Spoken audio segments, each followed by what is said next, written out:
Welcome to the Martinus Cosmology podcast, a podcast based on the world picture of the Danish writer Martinus. I am your host for today, Mary McGovern, and I'm very, very happy to welcome for the first time Mikael Krall from Gothenburg in Sweden, who visited the Martinus Institute yesterday. We're sitting in a little room in the Martinus Institute. Mikael gave a seminar yesterday based on his book, which is entitled Martinus Spiritual Science, an original contribution to Western Esotericism, ? Welcome, Mikael. Thank you. Mikael, this book that you wrote was based on a thesis, a master's thesis you wrote at the University of Exeter, and we'll get into that. But maybe you could tell us something about your background. I know you're a psychologist and a psychotherapist, but you've studied many things. Yeah, I have. Yes, I work as a psychologist and a psychotherapist in a psychiatric clinic in Sweden. And I have my own private psychotherapy office as well. Yes, I have been studying different subjects at universities, psychology, of course, and psychotherapy, but musicology, pedagogy, and drama, as well as religious science, or what it's called in English. Yeah, you can say religious science. Yeah. Many things. Yeah, we have musicology in common. Yeah, and you started studying at the University of Exeter at one point. Could you tell me how that came about? When I was 19 years old, I started to read esoteric texts and esoteric philosophies over the years. And in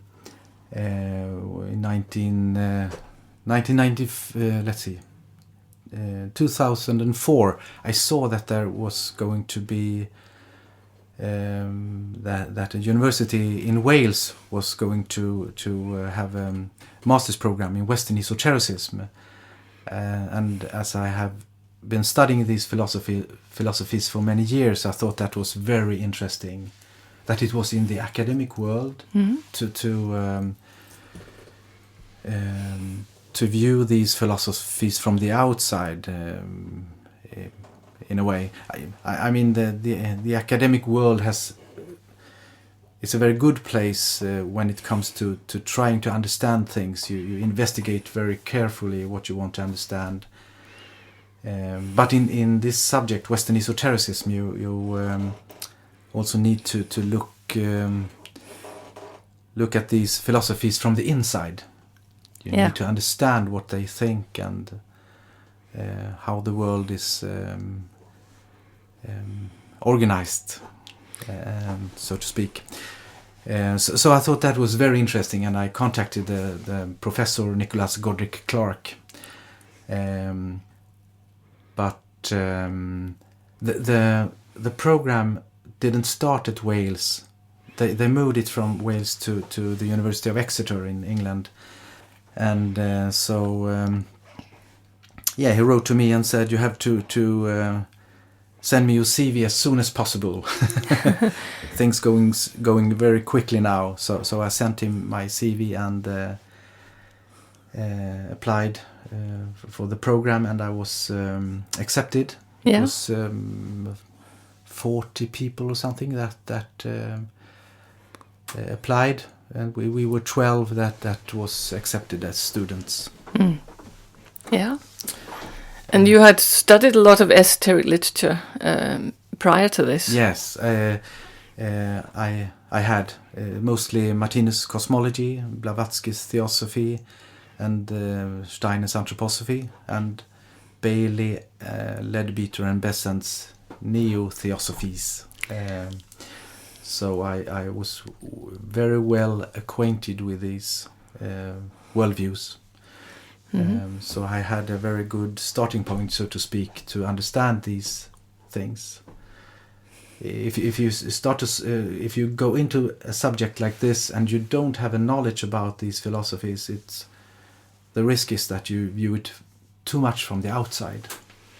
But the opposite could be said, that you, Mikael, you have studied this so much that you see it too much from the inside. But I'm very well trained to look at things outside from many years, 12 and a half years of full-time studies at university. So you have this balance of knowing things from the inside, but also being able to look at them more or less objectively from the outside. Yeah, I think so. I think so. Yeah. So yes, so you can be a scholar, a researcher in these fields without being classified as a sort of believer or someone who belongs to one particular tradition. I think so. Really. Mm. Yes. Yeah. So, in you wrote this master's thesis with this title, Martinus' Spiritual Science, an original contribution to Western Esotericism, and I know that when you started the study, then none of your fellow students had ever heard about Martinus. No, it was first when I talked to the professor Nicholas Clark, who was my supervisor. I think at that point he had heard about Martinus, or if it was at the beginning of 2008. I started to study on the program in October 2005, and I started to discuss my dissertation with Nicholas in October 2007. I don't know if it was then or a little bit later that he said that there was going to be a text written about Martinus. So then he had heard about it, but as I understood it, they didn't know about him before that. No. Maybe they have heard about him but didn't know who he was or what he was. Yeah. What his worldview was or anything like that. And I can say that the situation in Great Britain has been that the only bookshop in the whole country selling Martinus' books has been Watkins Books in London. Yeah. So and they have done so for many years. I found Martinus books there in the 70s, but the books are not widespread. I mean, now we sell his books on the internet, but they haven't been widely available. No. And there isn't an enormous demand for them, one could say. So, and there weren't that many translations. There are more now, but the number is growing. Mm. So,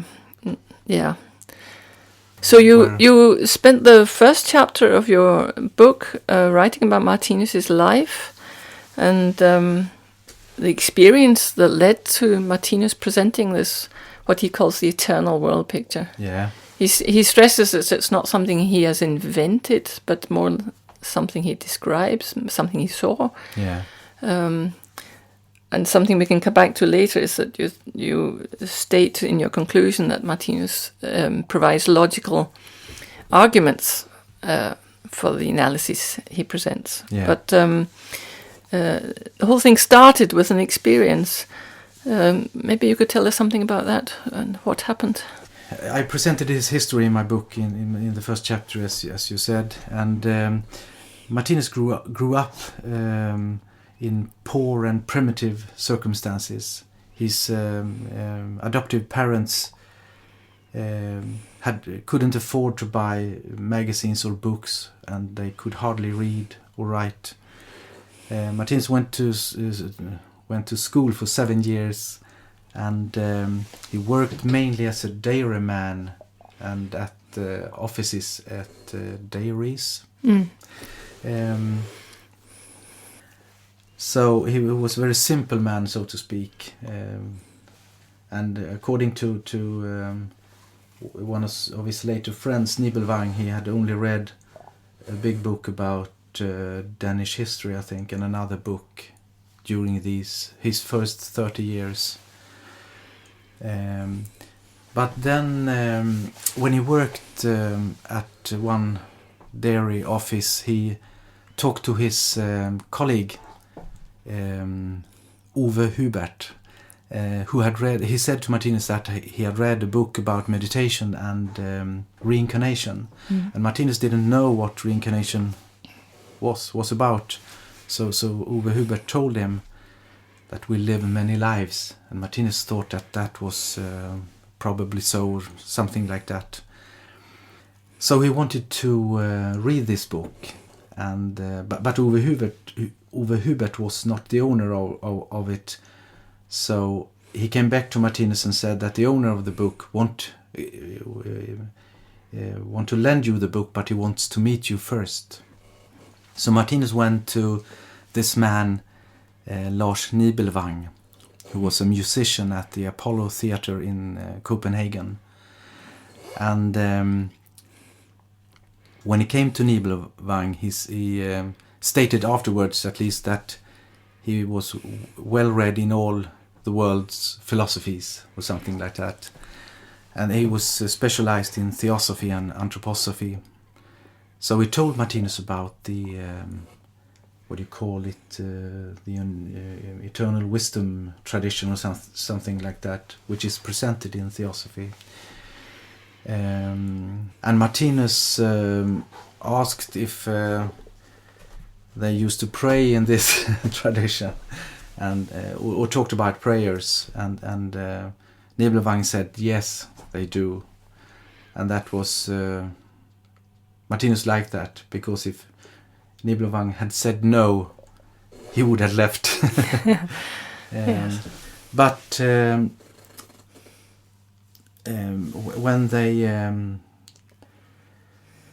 when they was ending the meeting, Nibelwang said to Martinus that today I have been your teacher, but you will see that in the future you will be mine. And to Martinus that sounded very strange. This very well read person, how he could say anything like this. Martinus thought that he didn't know anything about these things. But he went home, and according to Martinus' own history, he started to read this book about reincarnation and meditation, which was a theosophical book for beginners.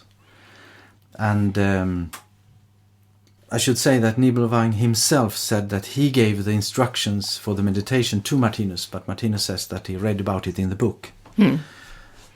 So Martinus prepares himself for the meditation, and he sits down in a chair and blindfolded himself.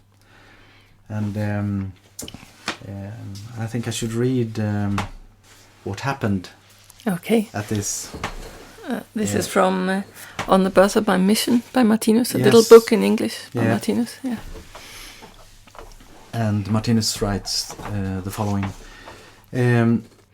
Following the direction given in the borrowed book, I one evening tried to meditate on the concept God.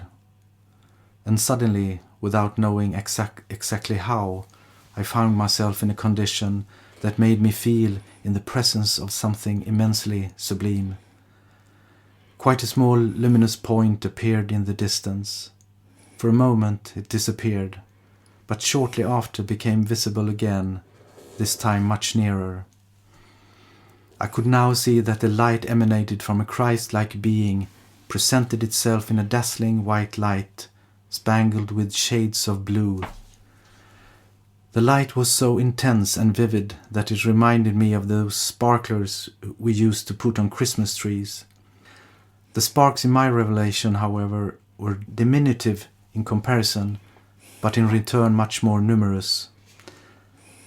There was once more a pause, during which I found myself in complete darkness. But then the figure anew illuminated the plateau.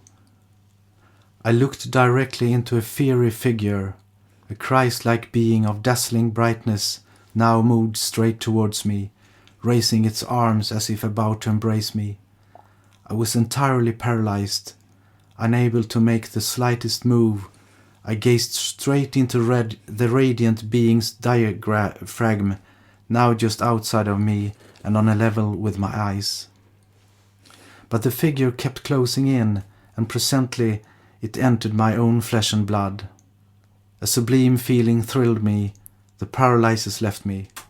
The divine light which had thus taken possession of me enabled me to take a sweeping look throughout the world. And lo, continents and oceans, cities and countries, mountains and valleys were all steeped in the light now emanating from my own mind. In this white light the earth was transfigured into the kingdom of God. The divine experience was over. I had once more before me my physical reality, the details of my room, the modesty of my position. But the kingdom of God kept illuminating my brain and my nerves.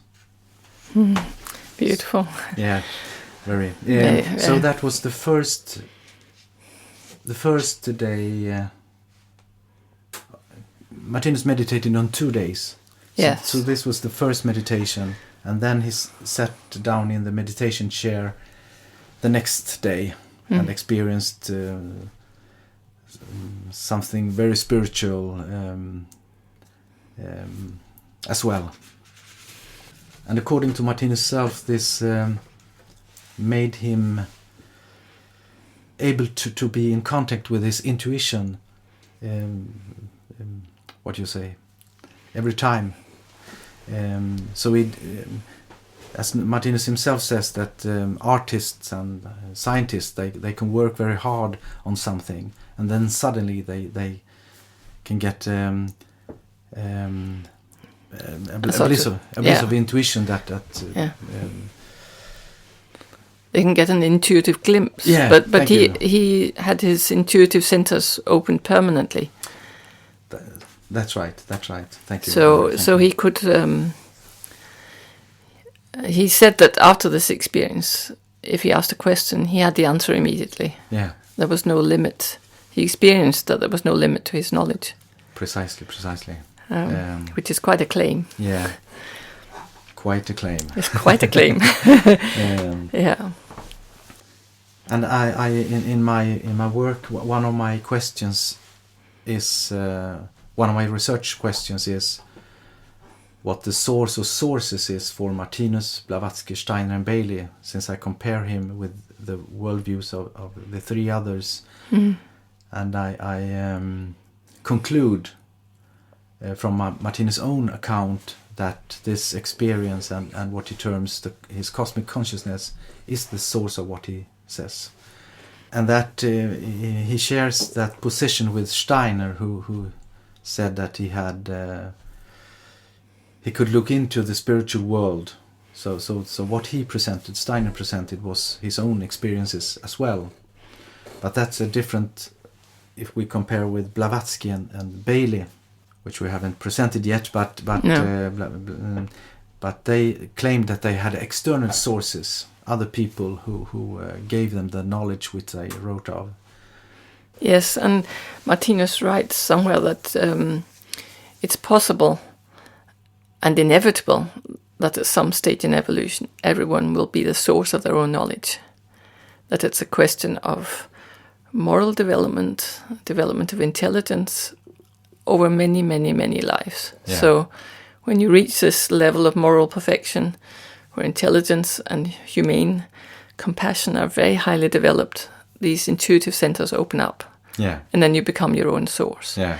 So Martinus is very quick to say, if you think of the preface to Liv is Bog, the Book of Life, Volume 1, he talks also there about this experience and how it opened up this enormous ocean of knowledge for him. But he ends this preface by saying he's not a jot more than anybody else. No.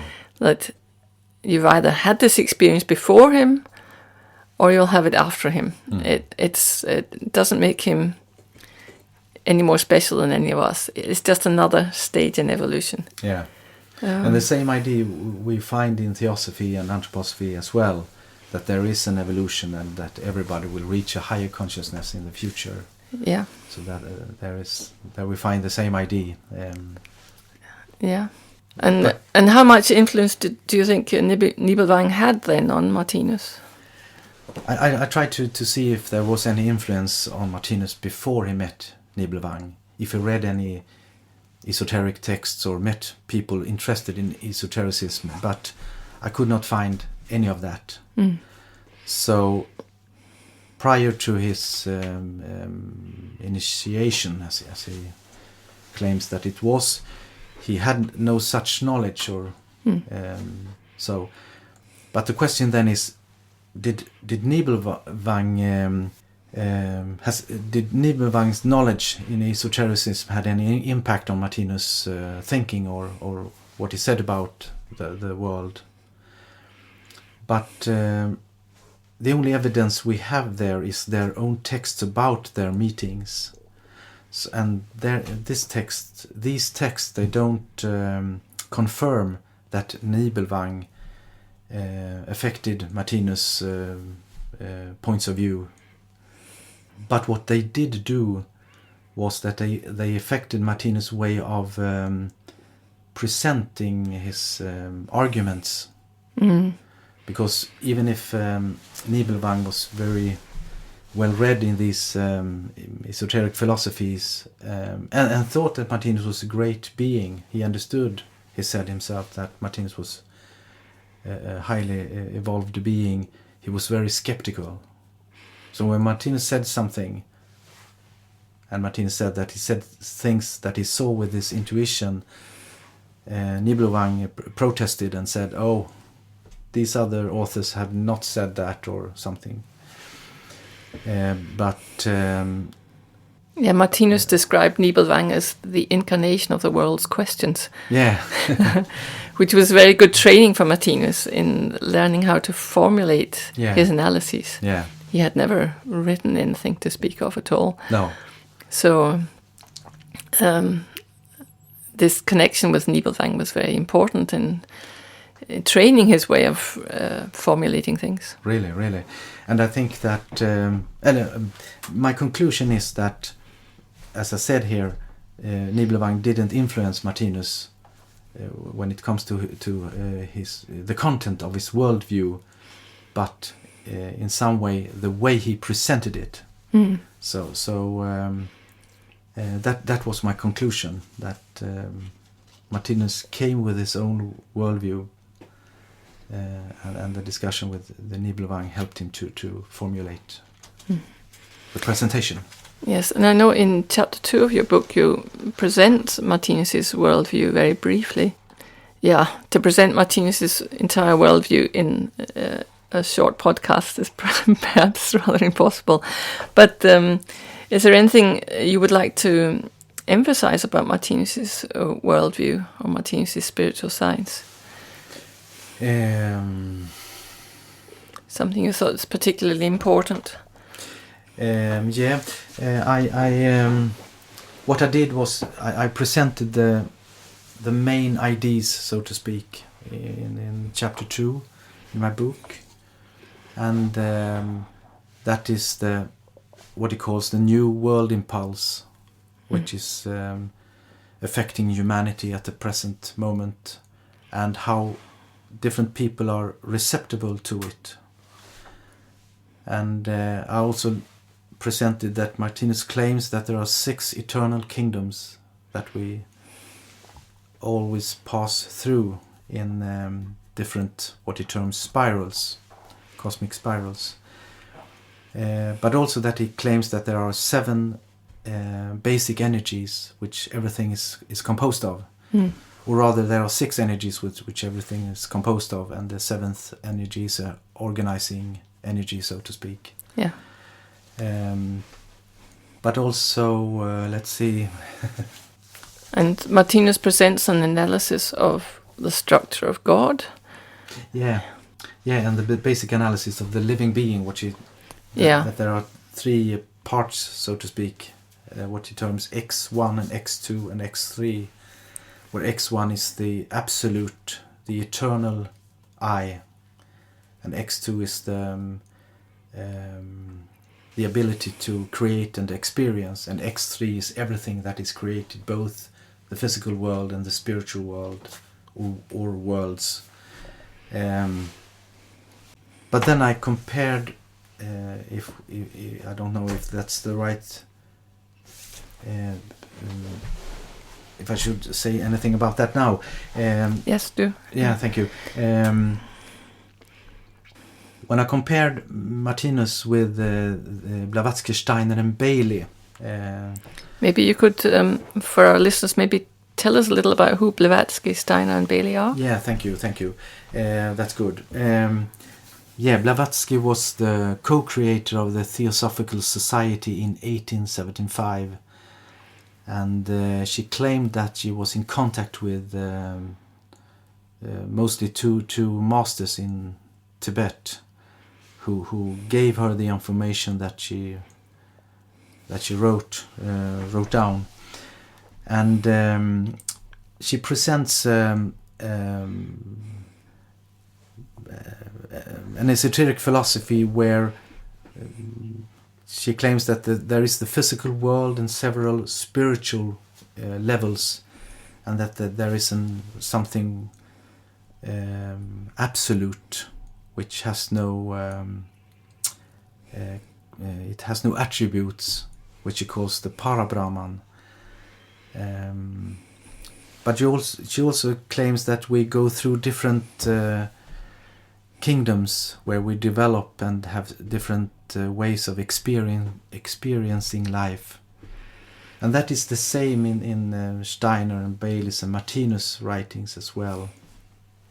And Steiner was the head of the German Theosophical Society from 1902 or 4 to 1913, to the beginning of the 1913, when he created the Anthroposophical Society. And in my view, these Steiner and Blavatsky's worldviews are most, to a great extent, the same on a principle level. When it comes to content, they present different things and they use different concepts. But on a principle level, I think they are almost the same. But the big difference is that Steiner claims that Christ has a central role when it comes to the development of humankind. That Blavatsky didn't say anything about that. And then we have Bailey, who originally was she grew up in the aristocracy in England, went to India, and then she came to the US and became a very poor lady. She became a part of the Theosophical Society, and then one day she heard a voice in her head that asked her if she could write some books for this voice, who would, on a telepathic way, tell her what to write. And finally, in the end, she accepted to do that. And she claims that her theosophy is a continuation of Blavatsky's, but followers of Blavatsky disagree. They think that Bailey's theosophy is something else, and they are very critical to things she says. But she also give Christ a central role in the development of humankind. And and these authors wrote very much. Blavatsky wrote about 12,000 pages. Steiner wrote 50 books. I don't know how many pages, but there is 304 books more, which is books, texts, transcriptions of his lectures. Yeah. So that is about 90,000 pages. 90,000. Wow. That is very much. And Martinus, he has 6,500 pages or something. Plus all the articles and lectures. Plus all the articles, that's right. Which are quite a lot. Yeah. Okay, so when I did choose these authors, Blavatsky, Steiner and Bailey, because they are are representatives of the most comprehensive esoteric philosophies we have, modern esoteric philosophies, and I created an analytical instrument to be able to categorize the content in these philosophies. And the instrument is composed of 3 perspectives or dimensions. The first perspective is what I term the vertical esoteric perspective. The vertical esoteric perspective is about the idea that there are several levels of being, so to speak. There is a physical level, the physical world, and several spiritual levels. And at the top, I place it at the top, is the absolute, which is presented in some esoteric philosophies in the past. But the second perspective is the horizontal esoteric perspective, which is about the idea about how beings change over time, the development of beings. And in esoteric philosophies before Blavatsky, this perspective is very short, so to speak. That is, you have the idea that the humans belong to the spiritual world, and suddenly they find themselves in the physical world, and then they have to work on themselves to go back to God or the spiritual world. But from Blavatsky and onwards, there is a clear presentation of different kingdoms and along both involutionary and evolutionary process. Thank you. But there is a third perspective as well, which I also used to categorize the content or understand the content, and that is the esoteric inclusiveness perspective, and it answers the question: what beings are talked about in these philosophies? And you can see that in earlier esoteric philosophies, these philosophies mainly talk about humans. But later they also talk about animals and plants and minerals, and so they broaden the area of beings that are regarded alive and have a soul, and etc.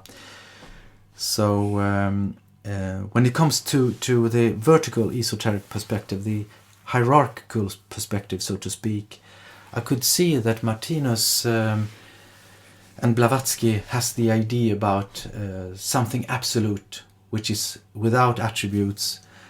But Steiner and Bailey seems to have the idea that the absolute is absolute in relative terms, that it appears as something absolute and without attributes, but if we had the ability, we could see that it has attributes. But in my view, the most important contribution from Martinus to Western Esotericism is his clear and logical theory as to how experience comes about. And to explain that, he claims that this absolute is the experiencing self.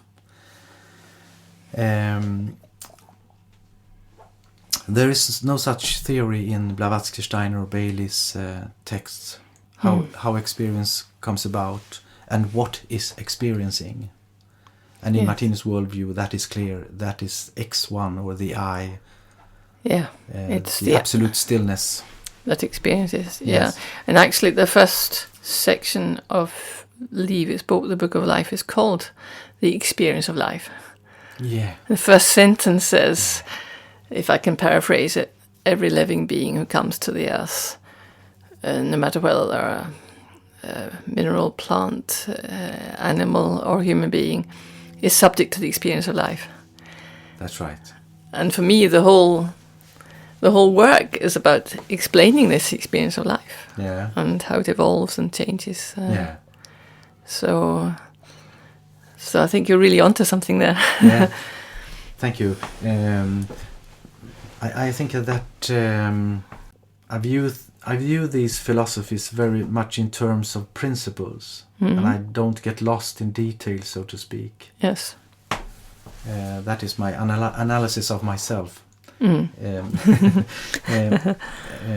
So The next thing which I found is that Martinus claims, as the others do as well, that there are different spiritual bodies. But Martinus presents a body that the others doesn't say anything about or claim to exist. Claims exists, and that is the body of memory. Blavatsky, Steiner and Bailey, they say that memory are located in different levels in the brain at first, but also at different levels in the spiritual world, or related to spiritual bodies in man. But they don't have one single body who is used to experience memories, as Martinus claims. And Blavatsky and Bailey, they just talks about memory in short terms here and there mostly. But Steiner and Martinus, they go into this subject more deeply. And Martinus' special contribution here is, I think, that he explains the necessity of the memory in the spiral. The spiral cycle. Yes, the spiral cycle, thank you. And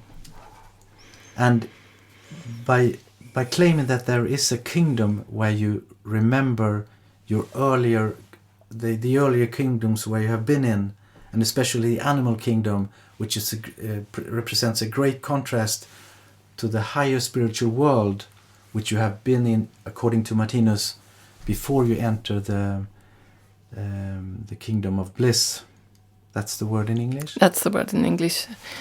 And Martinus claims that you get satiated with the light and wisdom, so to speak. And then you start to remember, especially the animal kingdom, which represents a great contrast, as I said. And thereby you're longing back to this physical world, according to Martinus. And what the great thing in philosophical terms is that Martinus is then able to explain why there is an involution, because the involutional process is present in Blavatsky, Steiner and Bailey's works as well, but there is no explanation why the involution occurs. So that is a great contribution from Martinus' side. So that's you would regard that as a unique contribution. Yes, I will. Yes, I will. And maybe it's worth adding, if I may, that when you're in the spiritual world and memory is dominating, you still have a very high level of intuition. So you're seeing the previous lives, all your lives in the animal kingdom. Yeah. With the eyes of cosmic consciousness. So you're seeing what was the darkness that we experienced in the animal kingdom as light. You see the purpose, the developmental process that it led to, that it was there your consciousness was perfected. Yeah. So this principle of contrast is essential to the experience of life. Yeah. Yeah. Thank you, Mary. I forgot to say that before, when Martinus explains how experience comes about. It is the principle of contrast and the principle of perspectives. Yeah. That he used to explain. That in addition to the claim that there exists an eternal self that experiences these things. And you looked into. You made some comparison about how much logical reasoning there was in Steiner, Blavatsky, Bailey and Martinus. Yes. Could you tell us a little bit about your empirical research? Yeah. Looking into that question. Yeah. My reading of these four authors has given me the impression that Martinus uses logical reasoning to a much greater extent than the others do. So I felt that I needed to do a little empirical study. So I randomly chose 50 paragraphs in these 4 authors' main works. And I did look after if there was an explanation, because when they write things, they claim that there are several spiritual levels, or we reincarnate, or whatever. But did they explain why it is like that or not? So I was looking for this explanation, and I call this esoteric knowledge justification. Is my term for that. And when I looked into these paragraphs, it wasn't about is it true or not, or if I agreed or not. I just was looking for this for the form, the logical form, so to speak, and not the content. And then I found that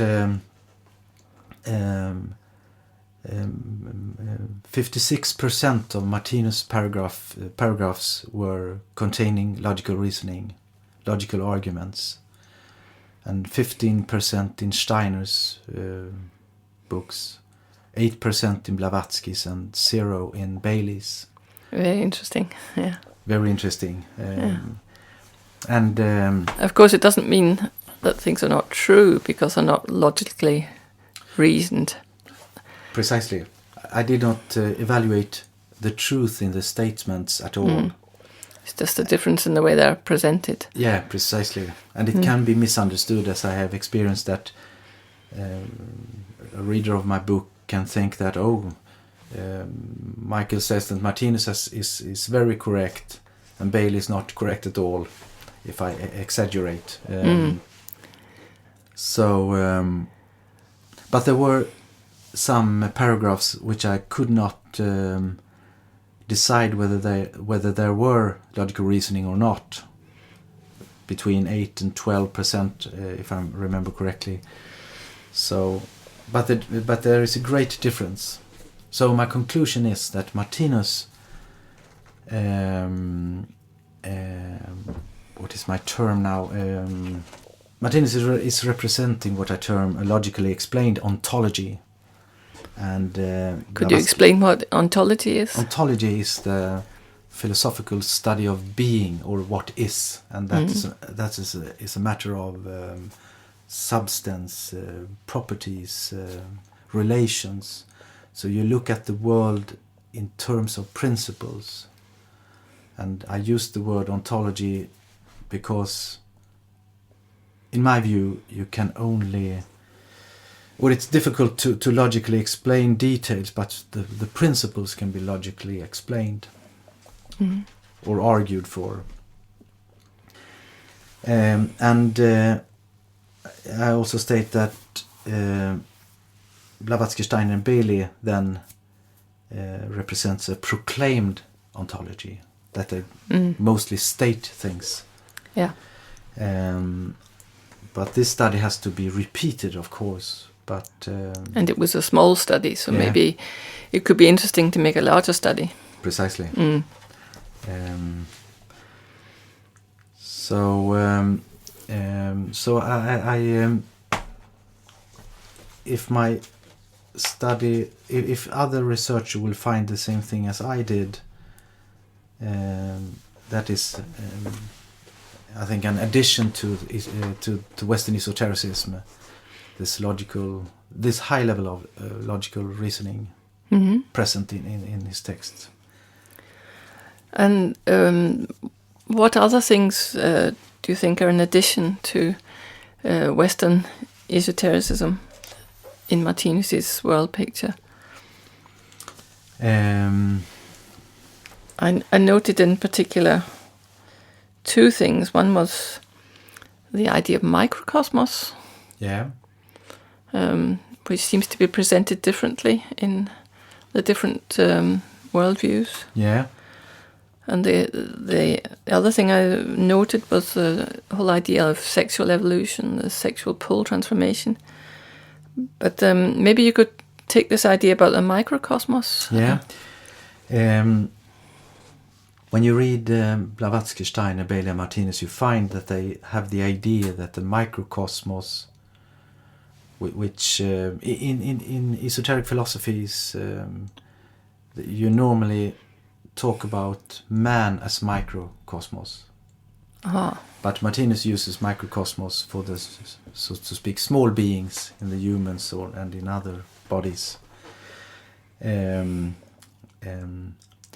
But they all think that organs and cells are living beings.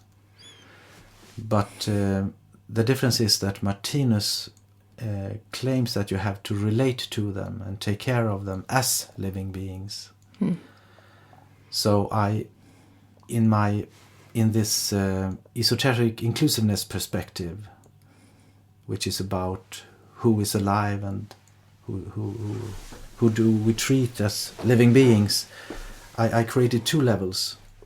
The idea that something is alive, but more in terms of objects.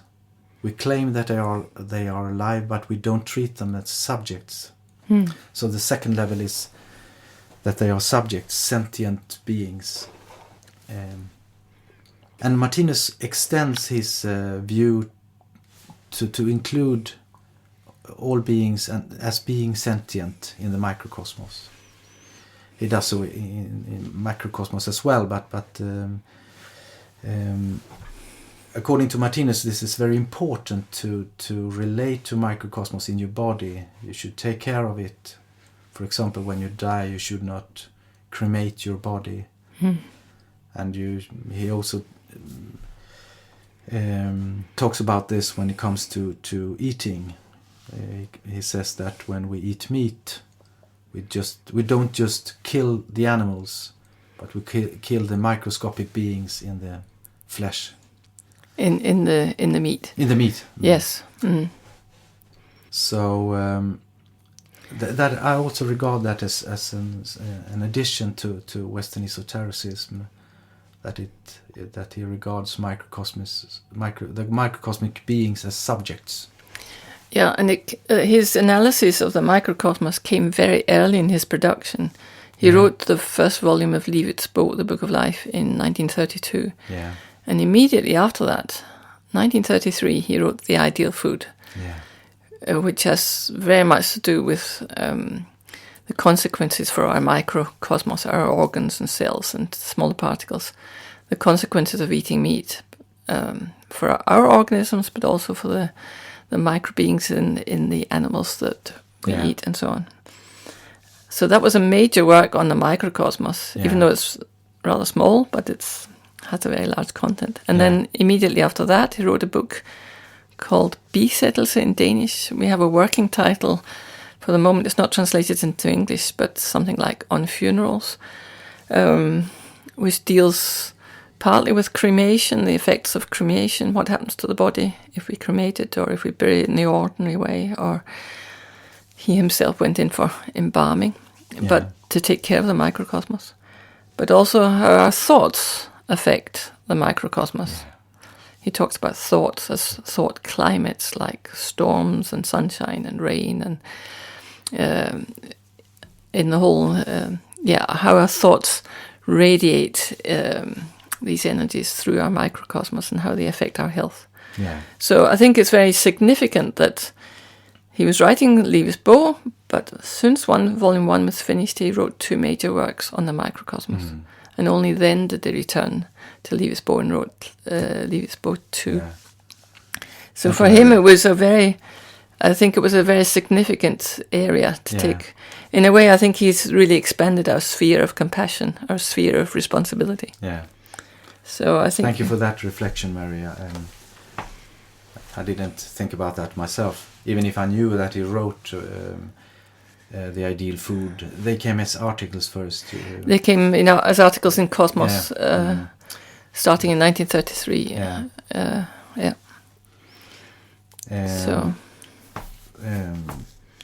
So that was my conclusion when I compared these authors when it came to this esoteric inclusiveness perspective, that it was Martinus' view on microcosmos that stood out.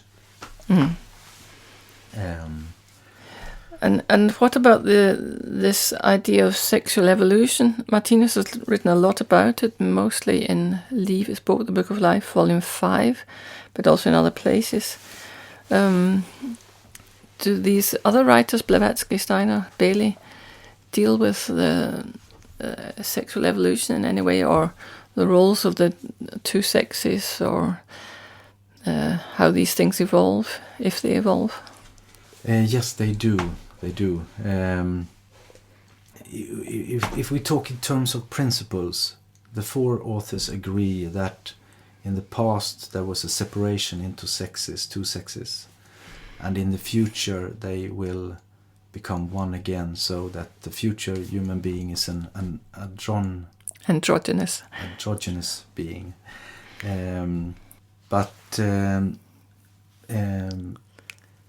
the difference is that what Martinus' contribution is about is that he describes how our sexuality changes depending on if we are to have two sexes or just one sex, and androgynous, if we are an androgynous being, and how it affects the consciousness, that the consciousness changes through the division into two sexes, does something with the consciousness. And that is, to my knowledge, not explained in Blavatsky, Steiner or Bailey's text. And Martinus, Blavatsky and Bailey perhaps hints at how reproduction will occur in the future. But Martinus and Steiner tells a little bit more about that. Martinus more than Steiner, to my knowledge. So I think that the connection with the division into two sexes and the return to one sex, so to speak, the connection to how the consciousness changes is very important, and that is an important contribution from Martinus, and he thereby explains how darkness becomes the basic experience in the physical world. Yes, I cannot find my words here, but yeah. He talks about the one-poled state being the basis for darkness. And the two-poled state, the two poles meaning the masculine and the feminine poles coming into balance, is the basis for cosmic consciousness, of total initiation. This totally all-wise, all-knowing being. So they're two quite opposite, contrasting states of consciousness, and the sexual poles are behind that process. The transformation from one state to the other, from cosmic unconsciousness to cosmic consciousness, and to cosmic unconsciousness again. So it's a cycle, and it's again this principle of contrast, where you have to lose your cosmic consciousness to gain it again, and lose it again, and gain it again, and all of that is controlled and governed by this sexual pole transformation. So thank you, Mary, for helping me. Just to help you a bit with the language. Yes. So that is a contribution from Martinus, and also that he all these four authors, they claim that there are different kingdoms that the living beings pass through, and but it is only Martinus that give names and describe all the kingdoms he claims exists. But the other authors, they do not give names and explain all the kingdoms they claim exists. And even at that, one could say that Martinus describes some very high spiritual worlds, but I get the feeling there are many details he could have gone into, but it's so far outside of our experience. So his description of, for example, what he calls the the kingdom of wisdom and the divine world and so on, and that they're rather limited, but they are there, and but I feel there's so much more to know, but he promises us that we will get there and we will experience it for ourselves. But he does describe all 6 kingdoms. Yeah. So that is a contribution as well, I think. But even if Martinus has written less pages than the other authors, he has the most clear world picture, and that is because he explains the principles for change, for development, the psychological principles and mechanisms, and so giving this clear and what you say, we say clear world picture is a contribution in itself, not just the different parts or that we have talked about here. So the title of the book is The Question of My Study. Yes. Martinus Spiritual Science, an original contribution to Western Esotericism, ? That is the main question. Is Martinus Spiritual Science an original contribution to Western Esotericism? And my answer is yes, it is. Both from a historical point of view, but also from a philosophical point of view. Yes. Time is running. So is there anything you would like to add before we stop here? Anything I like to add? Yes, it is one thing. My study concentrates on what Martinus brings to Western Esotericism, and not so much what Blavatsky, Steiner, Bailey brings to esotericism. And that is an important thing to remember if one is reading my book. Yeah. I can say that your book is currently out of print, yes, but it will be reprinted next year. I hope so, yes. So we'll keep you posted on the Martinus Institute's Facebook page about when it is reprinted. But maybe your library can find it for you. So, yeah. Good. Thank you so much, Mikael, for guesting this podcast. Thank you for having me. Yes, I'm very honored that you would take the time to join us here. Thank you. Thank you very much. Yeah. And thank you for your contribution to our understanding of Western esotericism. Thank you.